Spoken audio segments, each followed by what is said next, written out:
प्रभु आपको वही जान सका है जिसे आप जनाना चाहें, बाकी आपको कोई नहीं जान सकता महाराज। क्यों? बोले आप स्वरूप और वाणी से परे हैं, अर्थात ना आपको कोई स्वरूप से पा सकता है ना इस वाणी से पा सकता है। किस प्रकार? बोले छोटी सी बुद्धि से ब्रह्म को पकड़ने का प्रयास करोगे तो ब्रह्म पकड़ में नहीं आएगा, नहीं आएगा ना। और उसी ब्रह्म को यदि प्रेम से भाव से पकड़ने का प्रयास करोगे तो कहते हैं यशोदा के 2 अंगुल की रस्सी में भी वो प्रेम से बंध जाता है महाराज। उसे कोई नहीं बांध सकता। उसे कौन बांध सका? बोले जिसके बंधन में वो बंधना चाहे वही उसे बांध पाया। इसलिए आप वाणी और स्वरूप से परे हैं। कहते हैं कि समुद्र के किनारे 2 बालक खेल रहे थे। अब उनमें से एक बालक अत्यंत गरीब था, तो दूसरे मित्र ने क्या किया, उसके वस्त्रों को फाड़ दिया। झगड़ा इतना हुआ कि वस्त्र फाड़ दिए। अब वो रो रहा। वहीं पर एक संत जी का आगमन होता है। संत ने कहा, बालक क्यों विलाप कर रहे हो? बोले महाराज मेरे घर में इतनी गरीबी है कि पाने के लिए अन्न का दाना नहीं, पहनने के लिए एक ही वस्त्र था, लेकिन मेरे मित्र ने उसे फाड़ दिया। अब यदि घर जाऊंगा तो मेरी मैया मुझे मारेगी, इसलिए करूं तो करूं क्या? महाराज ने कहा कि बस इतनी सी बात है, मैं बहुत ही पहुंचा हुआ संत हूं, तपस्या के प्रभाव से मैं कोई भी वस्तु किसी को भी दे सकता हूं, इसलिए मांग तुझे क्या चाहिए?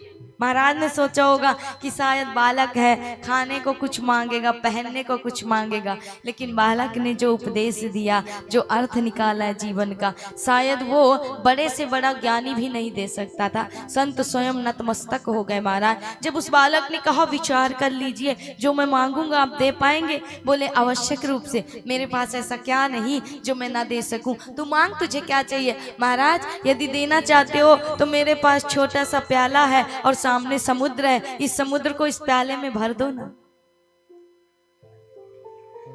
बोले वाह रे बालक, आज छोटा सा एक बालक जिसने मुझे जीवन का सबसे बड़ा उपदेश ज्ञान दे दिया कि समुद्र को जिस प्रकार प्याले में नहीं भरा जा सकता, हे महाराज उसी प्रकार इस वाणी में, इस बुद्धि में राम को कैसे भर पाओगे? राम शब्द छोटा है लेकिन अक्षर छोटा है, नाम छोटा है, पर है बहुत बड़ा महाराज।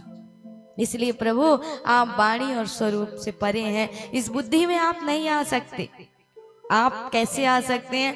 बोले जिस पे आप आना चाहें आपको कोई नहीं जान सकता। कौन जान पाया? बोले महाराज जिसको आप जनाना चाहें, क्योंकि इस मार्ग में बुद्धि की नहीं भाव शुद्धि की जरूरत होती है, और जिसके अंदर भाव शुद्धि है महाराज वही आपको जान पाया है। आपका रूप अपार है, वेद जिसे नेति नेति कहकर पुकारते हैं उसका वर्णन मैं कैसे कर सकूं महाराज? मैं तो आपको एक प्रकार से जानता हूं, लेकिन जगत में आप कहाँ नहीं, और जगत आपको किस किस प्रकार से जानता है आप स्वयं जानते हैं।